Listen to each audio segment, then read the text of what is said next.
This next one that we're going to show is the first time that I was like, what? You guys have this department? But this is Rochelle Cosentino with the Occupied Maintenance Department. So I'm going to let y'all listen in here. I am with JWB's Occupied Maintenance Department. Our department is responsible for facilitating all incoming work order requests from our residents. The dispatcher is able to determine that this might not be a necessary repair. It can be as simple as flipping a breaker in a breaker box or changing a light bulb. In these situations, the dispatcher would walk carefully with the resident over the phone how to resolve this issue. We do receive those requests that come through that are necessary. The dispatcher will check on the property's history. Is this under warranty? What is the right vendor for this? Is it going to be the best vendor for timely repair, adequate repair, cost savings for our client? The vendor is dispatched and it is assigned to a maintenance coordinator. The maintenance coordinator is also responsible for working very closely with the vendor throughout the repair process, as well as the resident. The Occupied Maintenance Department are measured on many different goals. One of their main goals is average work order days. Average work order days simply mean how long does it take to get that repair made from the time the resident requested. Keeping the resident happy with a quick repair so they can get back to their normal day-to-day routine is also very important.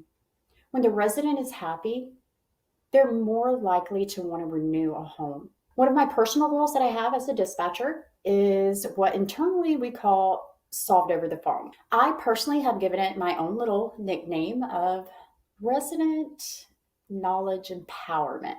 We hold a very high standard to this goal, and I have met it every single quarter I've been in this department. I'm very proud to say that one of the greatest accomplishments of this solved over the phone, aka resident knowledge empowerment, has saved our clients over $55,000. The first thing here was I was surprised that this department existed. And then the next thing you'll notice is that this was my hardest edit job because her list of responsibilities was, I kid you not, like 6 minutes long. And I had to figure out a way to compress, like I was able to compress everybody into like a minute.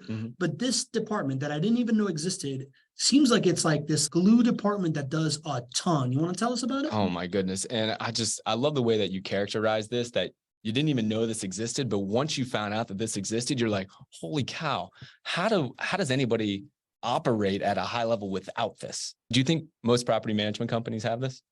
No, I would assume that they don't. They do not. If they're talking about maintenance, it's done over, 5 or 10 different people, maybe working in some type of unison, but not. But here at JWB, we have leaders in place who are here to drop your maintenance percentage. When you hear Rochelle talk, you're just blown away by the importance of what she's doing when it relates to your bottom line. She's talking about how her team has saved our clients over $50,000, and that's 100% accurate, but that's just only for this year.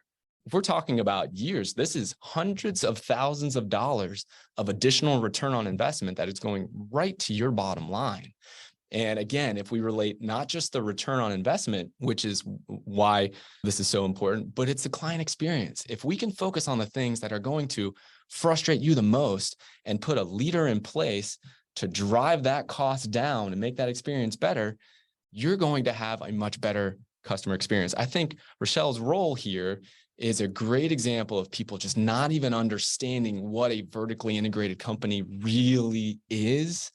But when you understand it, then it's like Bandon Dunes. Very cool, man. And the other thing that I notice is anytime somebody comes up with languages, what they do in a creative way. I knew you were going to love that. I'm all in, right? And something that I find really interesting about that, and Lee brought it up, Dean brought it up in the chat as well, but giving a title to something that seems whatever as a idealized state, I think is a very heady thing that adds importance and relevance all the way around. So I love what Rochelle did there, and I really enjoyed it. 100%. And it's just somebody who cares.